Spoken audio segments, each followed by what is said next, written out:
नमः शिवाय, ओम नमः शिवाय, ओम नमः शिवाय, ओम नमः शिवाय।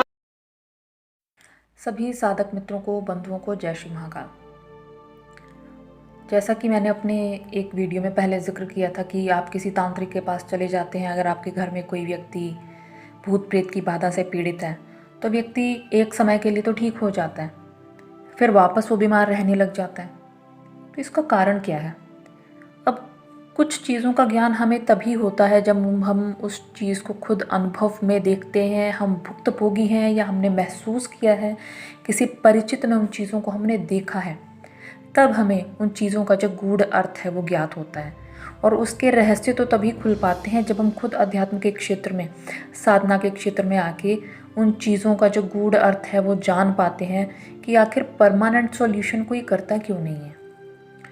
तो देखिए, जब कोई व्यक्ति भूत प्रेत बाधा से पीड़ित होता है, आप किसी तांत्रिक साधक भगत के पास जाते हैं तो वो क्या करेगा?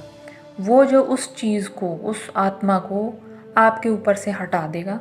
वो आपको एक रक्षा कवच, ताबीज़, मंत्र, भभूति दे देगा और वो जो चीज़ है उसको वो अपनी ओर से संतुष्ट कर देगा, कोई भोग देकर या कोई भी चीज़ देकर। लेकिन वो क्या करेगा? वो एक समय की मियाद बांध देगा और टाइम लिमिट। मान लीजिए 1 साल के लिए उसने उस चीज़ को बांध दिया कि भाई तुम इस 1 साल इस व्यक्ति को हाथ नहीं लगाओगे। 1 साल तक सब बहुत बढ़िया से चलता है, उस व्यक्ति को लगता है भूत प्रेत की कोई बाधा रही ही नहीं है। अब जैसे ही 1 साल पूरा हुआ, वो वचन उसका टूटा और वही चीज़ उसे वापस पीड़ित करने आ जाएगी, क्योंकि वो 1 साल के लिए ही वचनबद्ध हुई थी उस व्यक्ति को मुक्त करने के लिए। अब जाहिर सी बात है, तंत्र बाधा है, आप वापस उसी तांत्रिक के पास जाएंगे ना कि बाबा जी पिछली बार तो ये ठीक हो गया था, अब दोबारा क्या दिक्कत आ गई है। बाबा जी को तो सब पता है। बाबा जी के 2 कारण हैं। पहला कारण तो ये है कि आपको जितनी पीड़ा होगी आप बार बार बाबा जी के पास जाएंगे ना, बाबा जी को पैसे देंगे, कुछ भी देंगे। इसका एक और भी कारण है, यदि पैसे का लालच नहीं भी है तो भी कारण है। देखिए, किसी भी चीज़ को जब आप परमानेंटली बांध देते हैं, कोई भी आत्मा आपको अगर आप वहाँ से हटाएंगे तो वो कहीं ना कहीं तो जाएगी।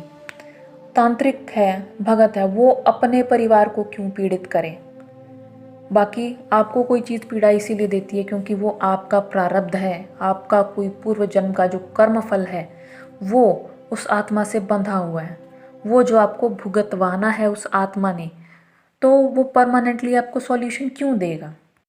फिर किसी भी आत्मा को अगर हम एक कवच में लगा के बंद कर देते हैं तो वो जाहिर सी बात है फिर वहाँ से निकल नहीं सकती है। किसी भी जीव की आत्मा की मुक्ति के लिए क्या ज़रूरी है कि वो जन्म मरण के जब चक्कर में होगा, फेर में होगा, तभी तो वो मुक्ति की तरफ भी जाएगा ना। आज हमारी मृत्यु हो गई, जब हमारा अगला जन्म होगा तभी हम सोचेंगे कि हमारी जो है जन्मों की यात्रा पूर्ण होगी, या तो हम मुक्त हो जाएं या हमारा अगला जन्म हो। लेकिन जब हम आत्मा की योनि में चले जाते हैं तो एक वो लंबा टाइम पीरियड हो जाता है। आत्मा का केस ऐसे नहीं है कि आदमी की उम्र 80 साल थी, वो 50 की उम्र में मर गया तो वो 30 साल के लिए भूत बना। ऐसा नहीं होता है।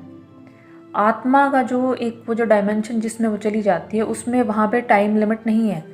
तभी कई कई जगह होता है कि भाई 100 साल पहले वो आदमी मरा था और उसका भूत वहाँ पर घूम रहा है, क्योंकि उसकी एज नहीं है। हम ये चीज़ नहीं कह सकते हैं कि वो 30 साल उसकी उम्र के शेष थे इसलिए वो 30 साल के लिए भूत बना। उसके बाद तो आप जब बहुत लंबा टाइम पीरियड चाहिए उस आत्मा को मुक्ति के लिए।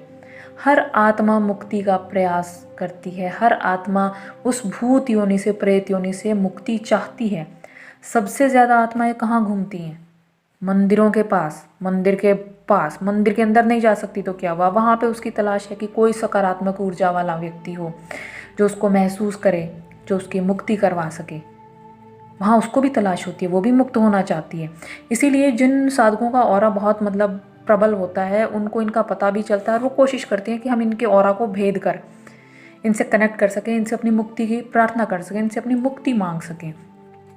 लेकिन यदि किसी तांत्रिक ने उनके ऊपर कवच लगा दिया, उसके बाद क्या होगा? कवच लगाने के बाद वो वहीं पर लॉक हो गई, एक बोतल में बंद हो गई है, एक नींबू में बंद हो गई है, धरती में गाड़ दिया है, वो लॉक हो गई है। तो इसका मतलब अब तो वो जन्म मरण छोड़िए, अब वहाँ से भी निकलने की उसकी उम्मीद खत्म हो गई है। वो मुक्त होने के लिए क्या प्रयास करें जब उसके ऊपर आपने कवच लगा के बांध दिया। ईश्वर की नज़र में हर जीव बराबर है, चाहे वो भूत है चाहे वो इंसान है। हमारे लिए वो भूत है लेकिन ईश्वर के लिए तो नहीं है। ईश्वर की नज़र में सब बराबर है। तो ईश्वर की नज़र में यदि आप उस आत्मा को पीड़ित कर रहे हैं तो ईश्वर की नज़र में तो आप गलत हैं ना। हमारी नज़र में हम सही हो सकते हैं कि हमने भाई इस भूत को हटा दिया, इस व्यक्ति पर से इसकी जो पीड़ा है इसको कम कर दिया, लेकिन ईश्वर की नज़र में ऐसा नहीं है।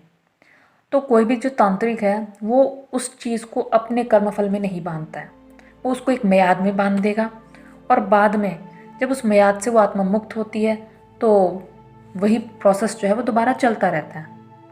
इसी कारण बहुत से जो अच्छे साधक तांत्रिक होते हैं, भगत होते हैं, उनका यही प्रयास रहता है कि यदि कोई उनके पास इस समाधान के लिए आया भी है कि उनके परिवार का कोई सदस्य भूत प्रेत बाधा से ग्रस्त है, तो वो यही कहेंगे कि आपको अमुक आत्मा की मुक्ति के लिए इतना ये प्रयास करना होगा। बहुत से साधक भगत ऐसा करते भी हैं। तो आज की वीडियो में केवल इतना ही, बस आपको बताने का यही उद्देश्य था कि आखिर क्यों कई बार ऐसा होता है कि हमने इलाज तो करवा लिया है लेकिन वही समस्या घूम फिर कर वापस आ गई है, वो पूरी तरह ठीक क्यों नहीं हुई है। तो उसका एक कारण होता है। अगर वीडियो पसंद आया हो तो वीडियो को लाइक कीजिए, शेयर कीजिए, चैनल को सब्सक्राइब कीजिए और यदि नोटिफिकेशंस चाहिए तो बेल आइकन को ज़रूर दबाएं। जय श्री महाकाल।